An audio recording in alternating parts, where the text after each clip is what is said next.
Wifi ഒക്കെ ഉപയോഗിച്ചായിരിക്കും ഇവൻ ഇതിനകത്ത് കയറി ഇരിക്കുന്നത്. എൻ്റെ വീട്ടിലാണ് ഇരിക്കുന്നതെന്ന് വരുത്താൻ. നമ്മുടെ വീട്ടിലൊന്നും അല്ല, ഇത് കണ്ടില്ലേ, നമ്മുടെ വീട് അതാ. ഇത് ഇതിനകത്ത് വൃന്ദയെന്ന് പറയുന്ന അവിടെ എന്തുവാ മനോജ് എന്ന് പറയുന്നവൻ്റെ വീടാണ് ഇത്. ഇതാണ് അണ്ടർ കൺസ്ട്രക്ഷനായിട്ട് ഇതിലാണ് കയറിയിരിക്കുന്നത്.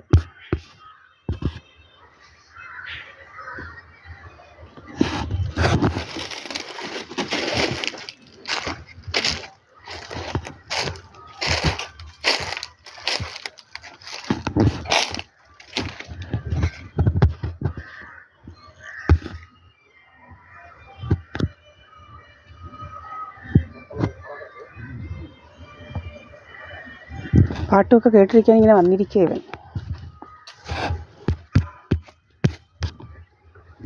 ഇന്ന് നവംബർ 12 ഓക്കെ.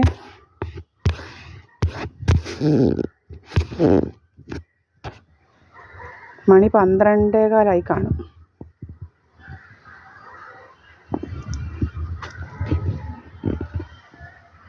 തല കണ്ടില്ലേ, അതാണ് അവൻ്റെ തല.